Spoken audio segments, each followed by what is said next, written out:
Our next guest is here. He's late. He'll tell us why he's late. Senator Dan Maanzu is a senator for Makueni County. No, he's a senator from Makueni County. These senators have started coming with their own issues now. Their definition of grammar. Senator, how are you? I'm fine, thank you. Yeah. My apologies. I had many things to do in the morning. That's not a problem. But I'm happy. I finally got here.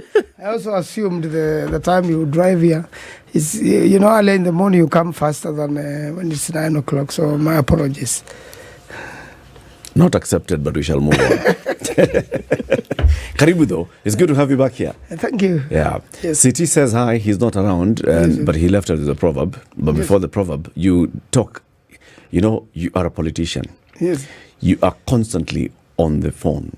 Someone has called you, they're talking, or you need to call somebody. Yes. Somebody has called you, you need to coordinate. So you want to make sure that you are constantly able to communicate, right? Yes. So the people who work with you, let's say your PA, your assistants, your researchers, also need to be able to communicate because they are talking to many people across Makueni County, across the country, so they can bring information to you. That's true. You have to make sure that those people are also able to call without saying insufficient funds. That's right. Safaricom came up with a package, and they called it the all-in-one. Oh my goodness. Package, because they noticed that sometimes Senator Maanzu's PA would be calling the senator and briefing the senator on something, an assignment that he had been given to do, and he's reporting back, and then it's like, Kango Konye.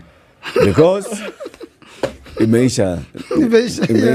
That's right. And then he has to go and buy, new airtime, and then now call you, and then we continue the conversation. By the time he's trying to call you back, he finds you have been called by somebody else. Yes. So, Or I'm already in session. Or you're There already you in go. session. Back to session. You can't. Yes. So the all-in-one package Yes. says, if you buy this package for a month, 30 days, you get airtime. That's calling minutes. You get SMSs. You get data. And you get WhatsApp for free. Wow. And it ranges from 500. 500 gives you a different package. 1,000 different package. For example, 2,000. Yes. 2,000 gives you 1,000 minutes of call time. Oh my goodness. 2,000 SMSs. 17 GB of data. And free WhatsApp. And it's valid for 30 days. Wow, the CEO of Safaricom is very brilliant. He went to school with me. That's why he's brilliant. That's why he's brilliant. He had to land somewhere. Okay. You brilliant people. Very good. Yeah. So let me give you the day's proverb. And the proverbs this week are from Senegal. Senegal? Yes. Today's proverb. If you speak to him who understands you. If you speak to him who understands you. What's your interpretation of that proverb? Meaning, if the person doesn't understand you, don't bother speaking to them. You may be disappointed, or it may end up in a quarrel. So it's a good proverb. You learn something from it. Maybe for politicians, we should shut up to those who don't want to speak to us. Maybe. Maybe that's why Gachagua is not talking to Ruto. It's don't understand each other. Somebody's not understanding something. So stop speaking. So the first thing is and I haven't been speaking for quite a while. Yeah. You see, even Gachagua has been removed from WhatsApp. It started from silence. He has been lefted from a WhatsApp group. And now when you are removed from no communication at all, even when the president leaves the country, he doesn't say. So the deputy doesn't know he's already left. Wait. It's a bad situation to be in, isn't it? Yeah, and that proverb serves it right. We hear from the grapevine that the Senate is facing a biting cash crunch. A serious one. What's the issue? Devolution is very expensive. And you see, I'll give you an example, like the Committee of Agriculture has a lot of bills. And you see, when you do public participation, that's where many bills fail. And then you are unable to sample the country sufficiently. And you need also to do participation with the governance. You need to do with COG. then you find as a committee you are not allocated enough money to sample out the country sufficiently. And probably what will be fair, in the minimum, if you are doing public participation, it must be 25 counties at least. They will give you a yes or a no, and it must be in different parts of the regions of the country. So that has not happened over quite a while. And that's why when a lot of our bills, when they migrate to the National Assembly, they crash there. There will be so many issues be raised. Oh, you mean there is this bill? We also grow dengue. We never saw you people. There will be all manner of things. And if you are dealing with cotton, the same thing. If you are dealing with fishing, the same thing. So the committees have not, when you do the share of National Assembly and Senate, when they get their budget and you share out, then you find the work for Senate is so loading. It's big time, and then we once in a year do Senate Mashinani. Like this year, by now we should have already gone to Busia, but it was postponed to end of October to allow the government to look for funds to be able to do that. What does this mean that you don't have money? It's a budget which has been reduced, and not only us. You saw a bill come back from the president, Division of Revenue Bill, coming back to Senate with the direction that now that finance bill never was, that you reduce the money for development for the counties. I mean, it has never happened like that. That's an illegality in itself. So what you're facing, is it a reduction in budget, or is it no money coming to the Senate? What are we dealing with here? Because see, a cash crunch is where you are supposed to be getting 100 shillings as budgeted, but you don't have the 100 shillings. Or are you saying that we would have wanted to have 100 shillings, but the budget came at 50? What are we dealing with? Both of them have happened. You have a proposed budget, which Treasury has no money for. In fact, I've been in Parliament for many years. For the first time in the last 2 years, have activities for Parliament in total delayed, including delay of salaries. I've never seen it, including delay of payment of our staff. It has never happened, all the years Justin Muturi was Speaker or during those other regimes. But right now, Parliament is the last place to squeeze. Because if Treasury squeezes Parliament can squeeze back. But it's unable to fight back. You go to Treasury, Honorable Badi will tell you, I don't have money. So although you have a budget, and other than reducing, and it makes it very difficult, to legislate, and more important, for devolution. I was very surprised when you got a proposal to reduce money for development. It must always be added or increased for counties. And that is yet to be sorted out because that Division of Revenue Bill has not, come to final conclusion. Really, as a senator, can you vote to reduce the money in your account? I think that bill must fail because if you reduce money in your account, then it means wind up Senate. There's no need to have Senate. Close it down. Let me ask you, Senator. Yes. So if you look at reduced funding, walk us through some of the things that means. If there's reduced funding, if there's a cut, what does it mean that Senate now is no longer able to do? It means when making our law and through the committees, it means the work of the committees is reduced. And I've given you a very good example of public participation. Every single committee has to go back to public on any legislative proposal, including us. When you are in, I said, the Committee of Agriculture, it must sample out the country properly. And you know what? That's why that's why we went very wrong with the law of the levies. The house levies. You see, we never went for public participation. We asked for it. It was overruled, and mainly because of budgetary constraint and time framework. The way the president needed that bill urgent on his desk for signature, and that's why it's an illegal bill. We're already arguing it in court. The judges are here to decide. But we never went for public participation. If you don't do public participation, you have not made law under the Constitution. Even if National Assembly does public participation, we must also do public participation when the bills come to Senate. And the bills which come to Senate deal with the devolution. And therefore, you must reach the counties. You must find out in Mombasa how much land does the government have to build the housing. What is there in Garissa? What is there in Mandera? What is there in Kisumu? And in fact, from the feedback we get from senators who come from those areas, really there is no such land. And the little available for government, if you build on it a private house, haven't you not allocated this land to a private person? All that feedback we never did. And the most unfortunate thing, about the role of Senate. So I think the government must not only just allocate budget, but also go on to actualize it. And that's not only happening to Senate, it is happening to every ministry. If you visit different ministries, they are unable to function.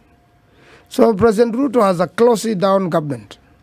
It is not that Kenya doesn't have money. Okay. Kenya has a lot of money. So the budget was readjusted to come back to the realities, right? Yes, it was. And the realities were what Kenyans are able to give in terms of tax. Yes. True? Yes. Because that's what Kenyan said. Kenyan said, we reject the finance bill. We are not able to raise an extra 300 billion shillings. Yes. That was the message from Kenyans. That's right. So the executive went back to parliament and said, Kenyans are not able to raise the 300 extra billion, so let's readjust our budget. No, that's not what happened. What happened? Finance Bill 2024 was declined by Kenyans. And therefore, they went back to Finance Bill 2023, yes, which covered quite a bit. Minus the problem there, minus all this new proposal. Yes. Even if you make the new proposal and even if you raise money from Kenyans and you cannot manage the money, you get all of it stolen. You get all of it reallocated to, projects where people are just harvesting the money, where a short job is done, where the bill of quantities is not followed. If you are making roads, the biggest problem has been running government. You've got the president running around the country unnecessarily. It is very expensive to move the president. You've got the president traveling abroad unnecessarily with so many people who have no role in whatever they are going to do. In fact, it's a shame even to those countries. For example, when they went to America, what did America need really to do anything to us or to get any message from us? It needed the president, probably his wife, the Minister for Foreign Affairs, and our office in Washington, D.C. What are the rest of the people for? The delegation that's currently in New York with the president. Yes. Do they all need to be there, including your No, they don't. Your colleague, Senator? No, they should not be in the U.S. They're just wasting the Senate's money, the public money, for something you have not gone to achieve anything. So in fact, in Unga, the president alone is enough. You don't need anybody else. Nobody else is going to talk other than the president. These other sideshow meetings, it must be, our representation in Washington, in America, is enough. The ambassador is enough to do all that. And we have two. One the ambassador to the UN, United Nations, the other ambassador in America. And they're more than enough. All these other people traveling there, that money should have been reallocated to do other things in the country, to do the roads, to do the legislative proposals and things like that. But there is a total disorganization in the government. I was leading on to something with the earlier conversation, so let me bring it back. Okay, so there was a supplementary budget that went to Parliament, right, in July. July, yes. Which was to face the reality that with no Finance Act of 2024, therefore the proposal to raise an extra 300 billion shillings or thereabouts has been rejected. We revert to last year's capacity. And the reality is that we were only able to raise 2.3 trillion shillings from ordinary taxes last year. Okay. And so let's readjust our budget. And that's what now you're operating with. But what you're saying and what we are hearing from others is that the National Treasury is not liquid enough to send money to all these required purposes. It is in a liquid and part of it is there. There must be a lot of They are not able to send money to Parliament so that it can do its job. Because that's why all the money to the executive. There is not enough money to send to counties. And you've also said if you go to some of these ministries and departments and agencies, you will find that they have not received money that they ought to have received now to start running some operations, right? That's right. Okay. Which means that our reality today is that we are not able to adequately finance operations of government with the taxes that we are collecting. That's our reality. That's a reality, but it's only mismanagement of the monies we have and the monies we have borrowed, and we continue borrowing every other day. If we don't waste the money with unnecessary things, then the necessary things will be covered sufficiently, and we'll be able to cut ourselves to our requirements. There is a serious wastage in government. That's where it begins. There is serious corruption in government. As the President Uhuru admitted during his time, he said that we lose 2 billion shillings into corruption every day. So if you are losing that amount of money and you are raising, like we have raised a lot of money with the house levies, where is the money? You have not seen any houses being constructed anywhere. The money used to go and launch a road in Muranga, which was being relaunched. The money used just that day for setup was enough to grade that road to a very good standard. So they launched it and they never did anything to it. The so-called procurement, is all thuggery. You procure for somebody you have already known, and the people who do the procurement, they already know who they are going to give the business. So every other person be asked to compete is wasting time. And then instead of going by the BQ, you end up presenting to Kenyans as something weaker than the BQ. But the biggest place where we are losing money and we should save, it is the office of the president. Moving the president around is a very expensive affair. So the president should only move when the president should only move when we have when it is absolutely necessary. He should sit in the office and work. Who should make sure that such things don't happen? It is the House. Parliament. You have been in the National Assembly for many years, more than a term. Yes. And now you're in the Senate. Yes. You carry the cross, my friend. We have not refused to carry the cross. My brother, let me tell you. What has happened is this, just like the proverb. We are bringing the whips. You better do. And the spear. You are hanging on the cross this morning. That is true. So Parliament has failed completely in its job of oversighting the executive. Completely. And now Parliament is now finally bearing the brunt. Your staff are not getting paid on time. Yes. That should happen. That should continue. That should continue. Ili iwe funzo. Even as we look at some of these matters and we talk about devolution, is it deliberate what we see? And I think you've given some, pointing to that in some way. But would you say that it is a direct attack on devolution if we see that the very tenets of devolution, a Senate, a county government, which are the two places where there is lack of funds, where there is, Treasury has not sent funds to these two. We don't hear cries coming from the National Assembly. We hear cries coming from from governors, from counties, and we hear it from Senate. Why would that be? Because these are two implementers of devolution. Why would we see that there would be that, if not for an attack on devolution?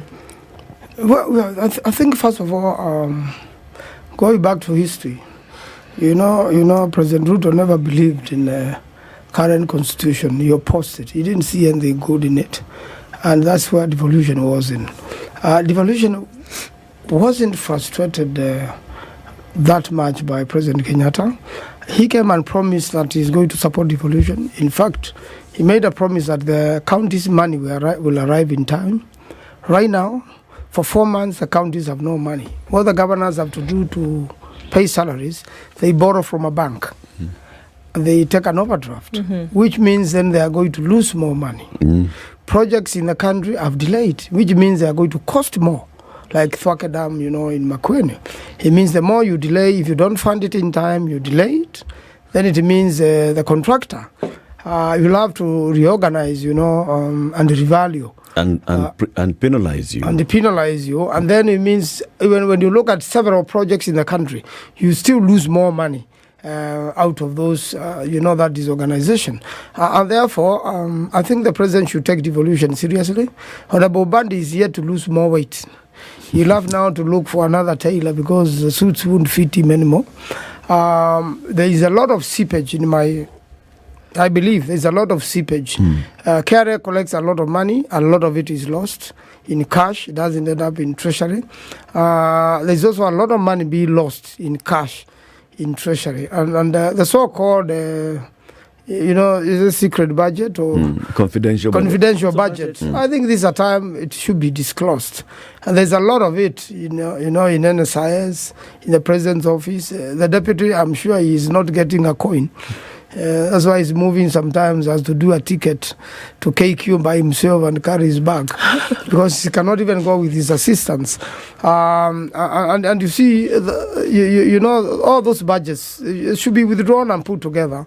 And the Treasury should be very serious on the management of the funds we have, because I still believe they are largely being mismanaged when it comes to devolution itself. So from the national government, there is a problem. From Parliament itself, there is a problem.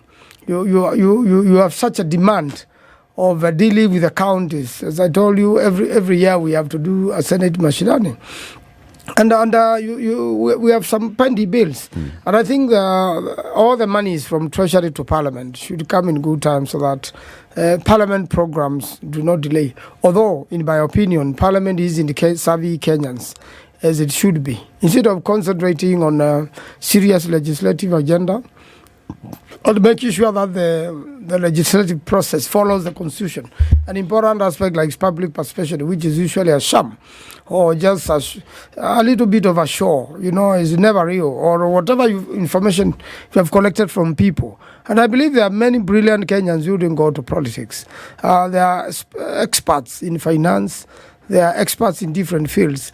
But when they give feedback to the House, that feedback is not processed at all. It's not accommodated in the amendment. In fact, we are just doing public participation simply because it is a requirement of the Constitution. But we do not go to exact requirements. So we end up with a law which is a sham. Now, instead of doing that, we are concentrating on raising signatures to send Rigathi home. I think it's a way of diverting attention on the real issues of the country, of the big-time deals, the Andani deals of the airport and the power stations and all that, whereby we have not done even proper. We have not looked into details. We have not gone to know who is Andani and what are his companies. How bankrupt are they? Probably this is a bankrupt fellow who is coming to loot from us. And then we don't do due diligence. We are just there. And this is what Parliament should be doing. Then the whole matter, some bad law was passed that now Cabinet can now represent the people and allow such things to happen. That law is an illegality, as I told you. And because the Parliament has allowed itself and its brains to be deleted, and they are only following one brain of William Samoei Ruto. So you can imagine how dangerous that is. That was not the intention of Kenyans, of electing 67 senators and all these almost 400 members of parliament, so that they can put their brains together and they can be firm and come up with something and systems which can help the country. So the biggest problem is compromise. We are as compromised as Balaam. There was a man who was a man of God. He could bless and he could curse.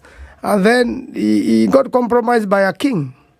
And even after taking a bribe from the king and was stopped on the way, he still came back to the king and told him, I will tell you how we will destroy the Israelites. We will teach them bad ways. We will give them sacrifice, meat from the sacrifices of idols. And God will be so annoyed with them, he will destroy them. But of course, Balaam could not think for God.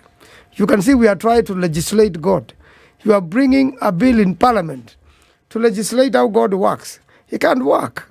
Everything has been given, as to how to identify a cult. If it is Shakahola, the photographs we have are those pastors of Shakahola pray for President Ruto to win an election.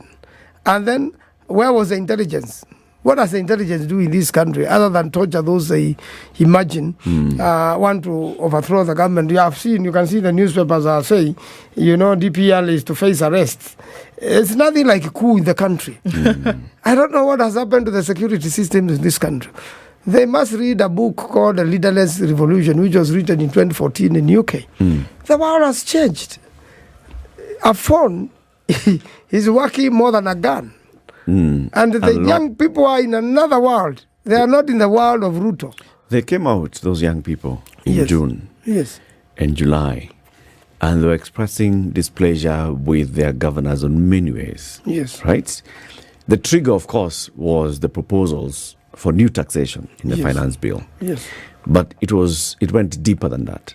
Mm-hmm. And the whole message was that we don't feel that this government is serving us, that the leaders are responsive to our needs, that are going to work every morning to address the needs of Kenyans. One of the institutions that they were really, really unhappy with is the institution of parliament. Correct. Collectively. Yes. It's not just this parliament.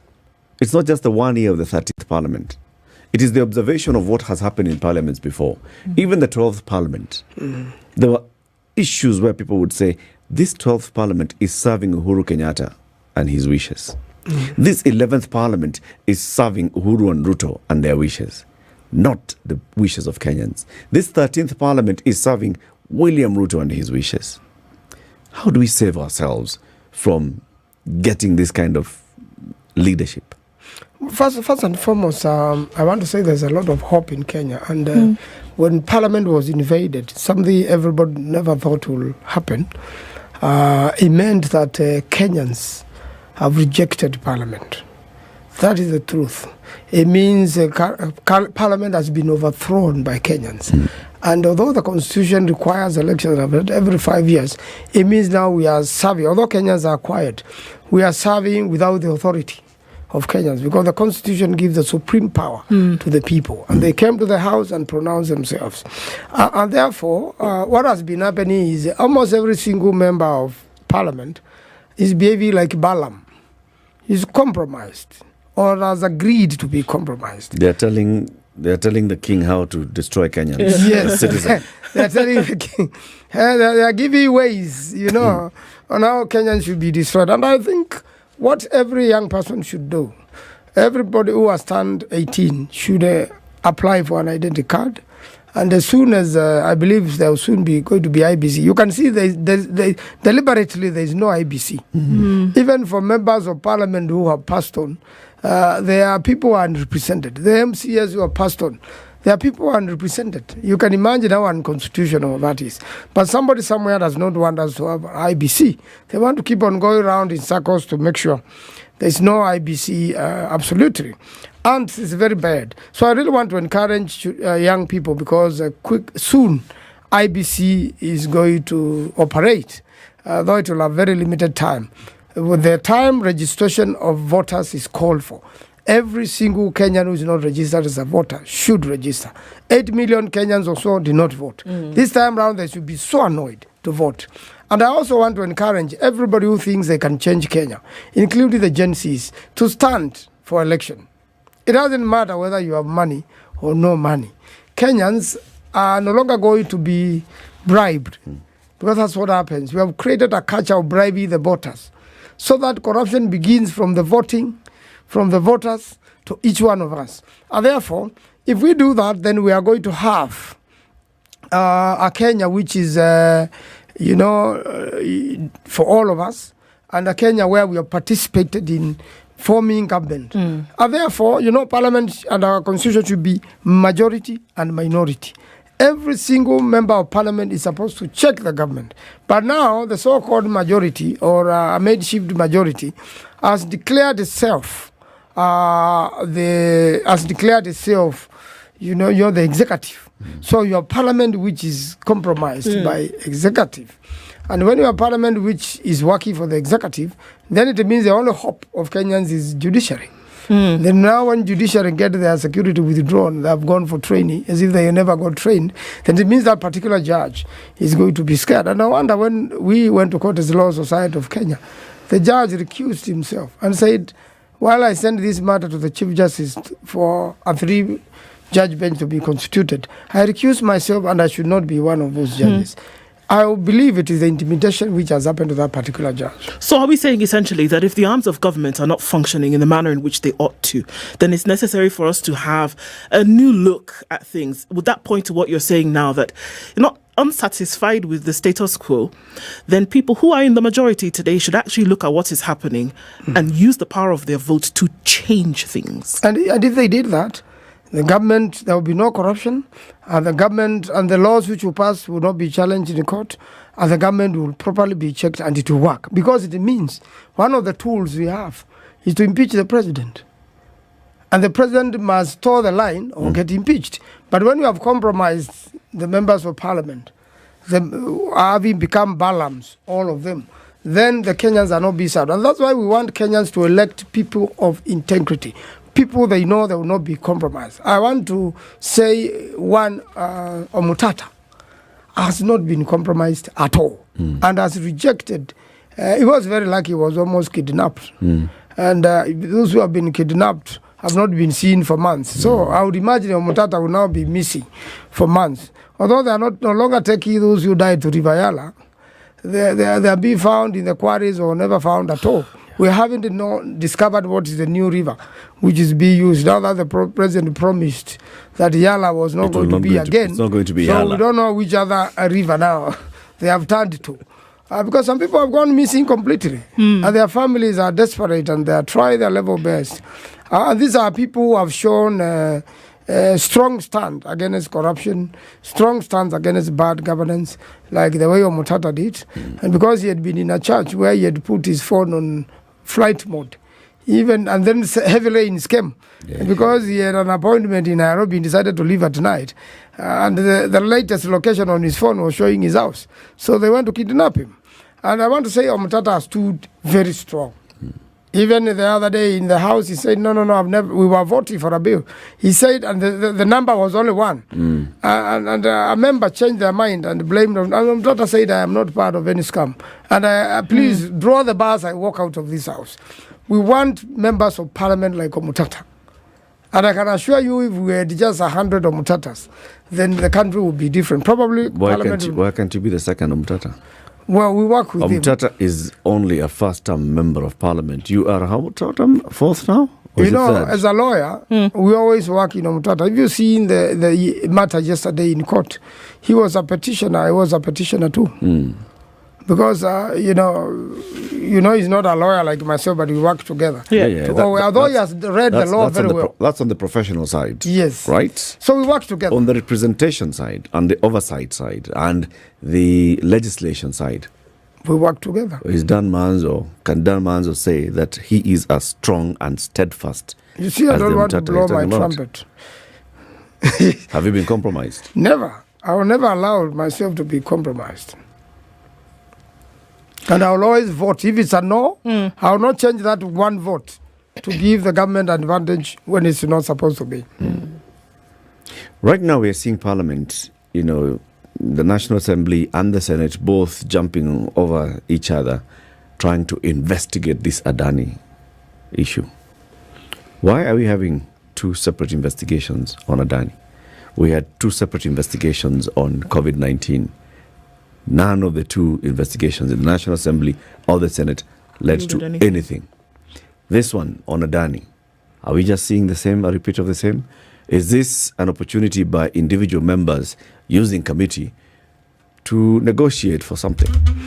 Well, I want to say that when it is a devolved matter, honestly, it should be dealt with by the Senate. For example, if it is agriculture, the work of National Assembly is to allocate money to the Ministry of Agriculture to implement the agriculture policy in the country. The real work, and actually agriculture and health have never been devolved. So the real work should be done by the Senate. And if there is any investigation on a devolved function like it did with agriculture, but you saw that when Agriculture Committee was investigating, the National Assembly immediately moved, although the Constitution and the standing order say that all members are representatives of the people, and any person can petition any of the House of Parliament on a matter of public interest. So sometimes the petitioners petition on a matter which is devolved of the National Assembly. Ordinarily, they should be guided, but the National Assembly then will take that role and they will begin dealing with the matter. And then at the same time, you find the Senate had also constituted itself to deal with that particular matter. So I think we have to get serious with devolution. And the two speakers are supposed to compare notes according to the Supreme Court's opinion and reallocate these matters accordingly, Article 113 and 114 of the Constitution. So now that transport is not a devolved matter, the Senate should cease investigating Adani. It should, but ordinarily, if a Kenyan had, if it has an element of devolution, then there should be a joint committee. There should be a joint committee. You can always form a committee of both houses, like they do when passing the person to be in charge of security, like the Inspector General. The two committees work together, and the two houses debated the report, because that's a matter according to the Act. There is the Act of Parliament dealing with security says Parliament will appoint. Then it means that person has to be vetted by the two houses. Some acts are specific. They say the National Assembly will do. So it also goes to the Acts of Parliament, but I think these are things we should be relooking to make sure now devolution is implemented properly. There is no wastage of money by two committees doing the same thing. And as you say, ending up with no answer. You can see what happened finally to the fake fertilizer issue. It dies like that. It dies, and it doesn't come back into the public arena, and nobody brings it up, and nobody wants to prosecute it. Ordinarily, Parliament now gives recommendation for prosecution to either ESCC or DCI, and then the person with the final power is the DPP. So the DPP can decide, even if you are guilty, not to prosecute you. Or when prosecution has been started on you, to end and only prosecute. That is a power given to the DPP by the Constitution. And that's why we need to look at the practicality of the Constitution in the last 10 years. And when the next time we amend the Constitution, what we should be looking at to see how then you can check some of these powers that our Constitution has already given, some of these impracticalities in our Constitution as far as the operation of the two houses is concerned. Otherwise, if the Senate if devolution is not being implemented in Kenya, we have no need. There's no need for the Senate. Why should we waste Kenyans' monies with a situation which is not working and with a devolution which is not implemented? Is there a need for Parliament as it's currently constituted? So first of all, much more, you are a lawyer, seasoned lawmaker now, right? Yes. The job of Parliament: representation, legislation, oversight. By and large, because of the wanton corruption that we see, because of the misuse and misappropriation of public funds that we see, because of the started and stalled projects that we see, because of the poor implementation of government projects that we see, oversight part of Parliament, ? True? True. By and large, because of the number of cases that have gone to court and have been adjudged that, yes, this law was passed without public participation. This law is unconstitutional. Legislation, ? True? Correct. The people of Kenya went to Parliament on the 25th of June and they said issues. Representation, ? Right? Correct. Parliament has failed in its 3 core jobs. True. We don't need Parliament. No, this Parliament, we don't need it. This 13th Parliament has failed. It is doing very little to help Kenyans. We should therefore find people like you who are seasoned lawyers going to court to say, starve this Parliament of budget. This money should go where it should go. There's an application in court to dissolve Parliament. Very good. But I was on the issue of gender, can one go to court and say, this dissolve Parliament because it has failed in those 3? It can do so. That would be forcing an election. You see, the Constitution now says election has to be in 5 years. And that's why I'm challenging Kenyans. In the next cycle of election, please, let's not have this. Parliament is a reflection of the people. Parliament, you look like the person you elected to represent you. You are exactly the same. Because you admired that person, you gave them the vote, and you sent them to Parliament to betray you. It means you have first betrayed yourself.